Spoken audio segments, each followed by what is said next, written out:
We finally got some news last week in the town hall about the modern format power requirements. I want to talk today about how that might change the game of Splinterlands and why we should hopefully be able to stop renting these cards into silver and just have enough ourselves. Stay tuned. Before we get into the breakdown of the modern league changes, I need to shout out for this video ZenSports, who, if you guys didn't see, I casted a tournament with last weekend. It was a ton of fun, and one of the things that I thought was really interesting, they have their new NFTs out that you can mint called ZenSports, and within that Splinterlands tournament, even if you weren't participating, you could put your NFT and guess who the winner is, and if you guessed who the winner was correctly, you got a split of the prize pool yourself just for watching and participating. So check out ZenSports if you're interested to mint some of their NFTs coming up. Alright, so let's start talking about Splinterlands for us Krills, the small investors, those of us who can only put in a little bit of money into Splinterlands at a time. We're not the whales who are dropping, thousands and thousands of dollars into this game. And last week in the town hall, if you didn't see the town hall or our podcast about it, we talked about the modern format and how it's not 100% confirmed, but it sounds pretty likely that the team is saying the power requirements for the modern format are going to be half of what you see. So bronze 1 is going to be 2,500. Silver 3, we always talk about getting in silver 3, 7,500 power. Gold 3, 50,000 power, etc., etc. And you're going to have modern cards for this power requirement. But the nice thing is, most of us who are new to this game, we probably only have cards from this set anyway. So if you go to your cards, you can see as long as you don't have alpha, beta, and promo selected, this is essentially what the card power you'll have unless you have reward cards from really old sets. But for the most part, all of us, all those new reward cards, any Chaos Legion packs you've been opening, any cards you bought on the market that are untamed or from Chaos Legion, then those are all going to count towards your power requirements. So for most of us, that's where our card power is anyways. Which this is really big news for us Krills that I want to talk about, because for most of us, let's be honest, Splinterlands been in a little bit of a lull. We've talked about it with, on the podcast with Weirdbeard. We've talked about it with Steve, different people, Jim, Rogue Patton. A lot of people have come on, and we've talked about this experience that in bronze, it's not very fun. It's not very lucrative. And, we try to encourage people like, hey, get to silver 3, whatever you got to do, let's rent these cards. You can see on my alt account, that $1 start to $1,000 is still on journey after 10 episodes. It's been a grind. It's been brutal. And it's, yes, it's still kind of lucrative, to rent to silver 3, but the prices have gotten ridiculous. It's just been a pain in the butt. And then, of course, something like this happens when you're 2 days away from the end of the season, and the one card that was giving you all of your card power, like me, I had that 2,500 card from, what was it? It was an Isa that was a gold foil, just got canceled on me. So the end of season rewards, now I have to go in here and make another auto bid if I want to get to those, silver end of rewards or those daily chests that are now at a bid rate of 174 per CP over DEC. So the people have still asked me, is it valuable to rent? Well, 15,000 power if you literally have nothing right now is going to cost you about 85 DEC.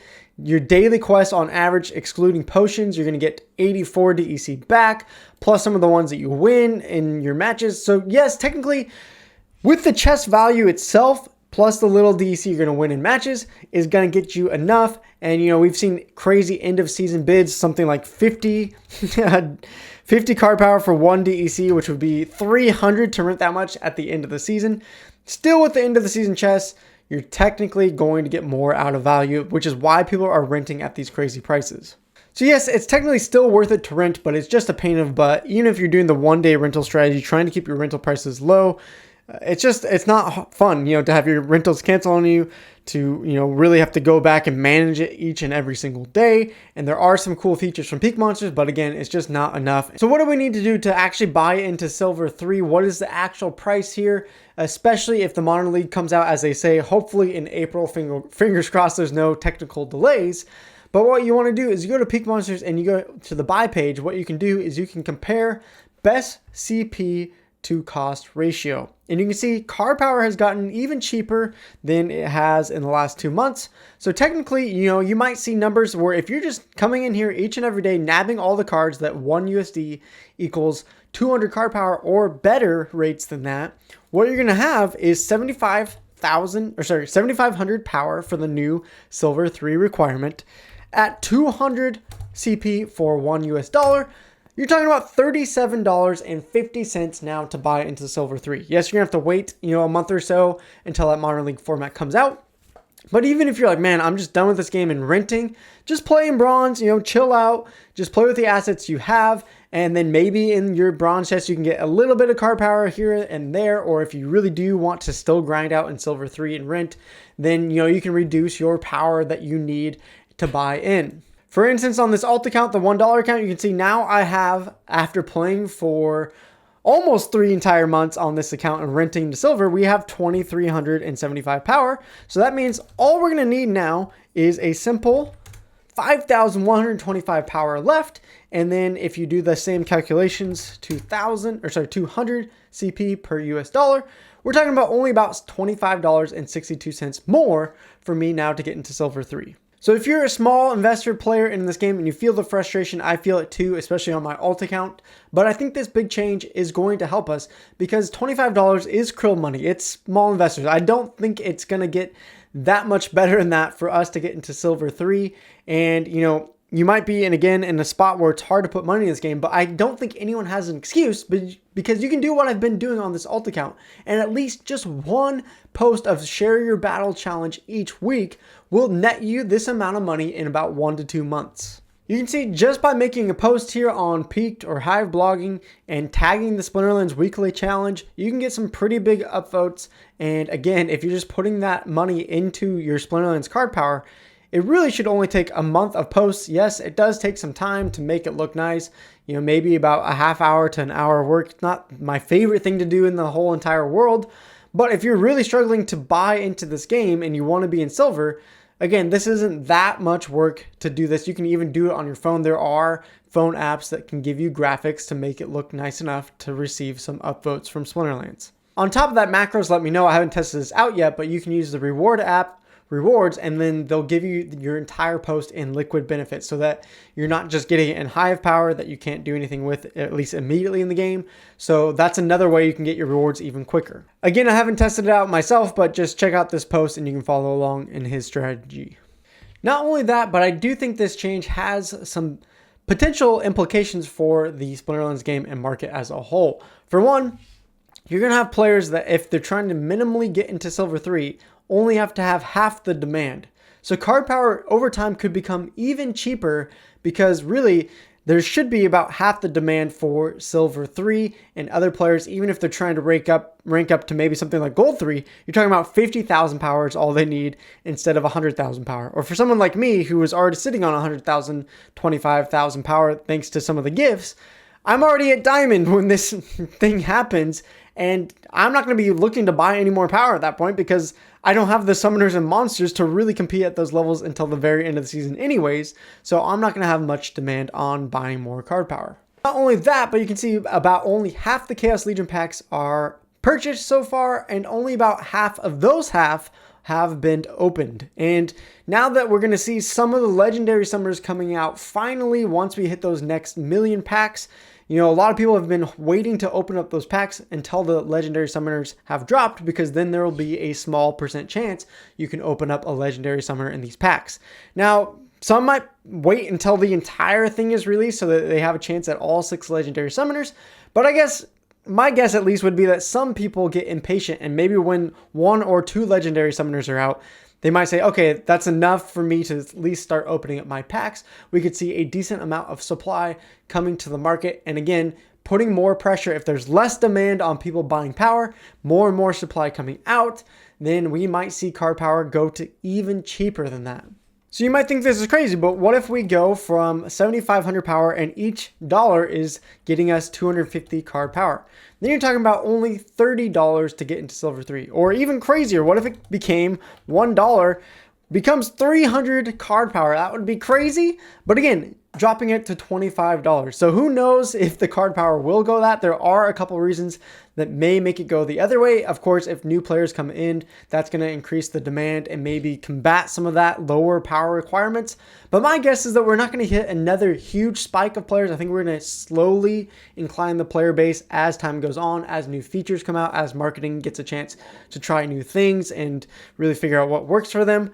So I don't think we're going to hit a giant spike that would change the demand that quickly unless we get some major guilds coming in on top of what we've already seen from Nifty Arcade, Balthazar, and YGG. Maybe another thing that increases the demand for card power is if those reward changes that they're talking about reworking the system really come into play and make it, super valuable to be in gold 3 or above instead of just being at silver 3. Then players are now looking to get 50,000 power rather than just the 7,500. Maybe if there's that much of pressure on people to get to gold and they make it so lucrative, then you could see more card power going back up in price. But for now, I'm leaning more like 75%. We're still going to see pretty cheap card power for a while.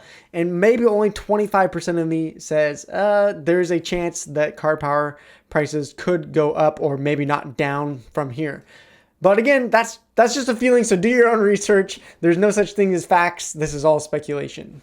So my strategy, if you're like me, you're on an account that is currently in bronze, like my alt account, what I'd be doing each and every day, just go to Peak Monsters, go to that list I showed you, the best card power to cost ratios, and just pick out a couple cards. It doesn't really matter what it is. You can find these cheap cards that are not very good, but are at least going to give you the card power that you need. Really, anything that's better than $1 equals 200 card power, I think is a good deal. Even if it goes cheaper from there, it's still going to be good enough. It's not going to drop your prices like crazy, $37 to something like $27 or $25. You're not going to be, too mad if it goes down from here. So what I would be doing again is just buy up a little, make your weekly blog post so that you can convert some of that Hive earnings into DEC, and then just slowly look for the best card power deals, find ones that you're happy with, buy them up, and then, have that other DEC just for the SPS airdrop. You can convert that even to more DEC if you really want, although DEC price might go down, so be careful doing that.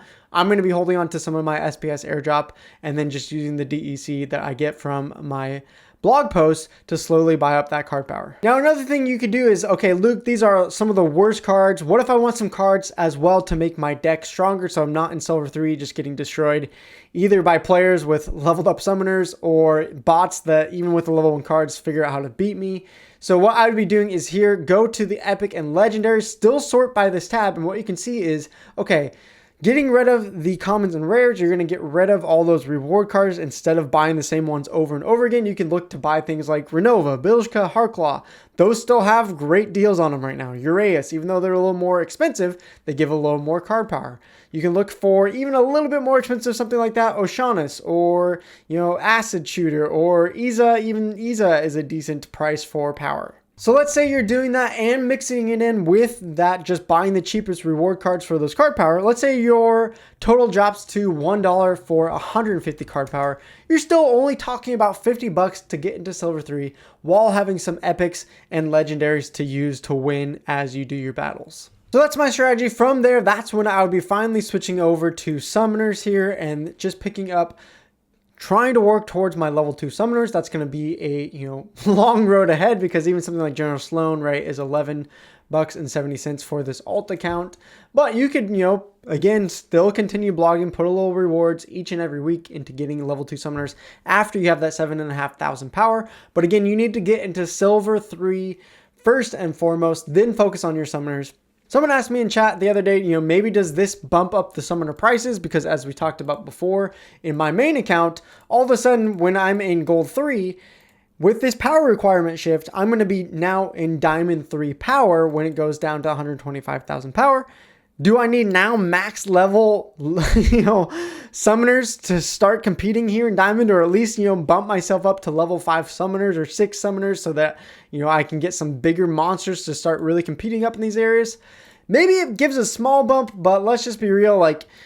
I'm not going to be maxing out level summoners for Diamond at $279 even for General Sloan. That's just going to be out of a lot of people's price range. Maybe, you can argue going from the level 4 to a level 5 for an extra, 50, 60 bucks. At that point, is it worth it? Maybe to some people. But again, I think the most thing that's going to bump up the summoner price is probably a bigger player base coming in. I don't know if the power requirements are enough to really push people to, go 2, 3, 4, 5 levels up more in their summoners. Hard to say for sure, but that's my feeling towards it. I want to know if you guys have different thoughts. So maybe it does bump up all these summoner prices. So 7,500 power, level 2 summoners.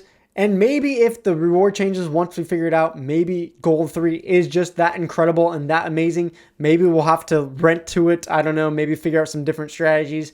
But for now, that's going to be my recommendation for what we should be doing. If you're still in bronze, get yourself at least to 7,500 power and then work on the rest of your deck and leveling it up. So there we go. Those are my thoughts about the Modern League changes. Are you guys going to finally push yourself into Silver 3? If you're already there, are you going to go for the next league up above you, from Gold to Diamond, Diamond Champion? Are you going to look up to level up more summoners now that the power requirements aren't as big? You can get into some of those bigger leagues. I want to hear your guys' thoughts. How will you think this changes the market? For me, this is really, I think, a big win for us Krills, us small investors who can't put a lot into this game, because I think all of us should reasonably be able to at least approach silver now and beyond eventually. So that's it for now. Thanks for watching. Stay tuned, and I'll see you guys in future videos, streams, and on Discord. For now, adios, peace out, palalam.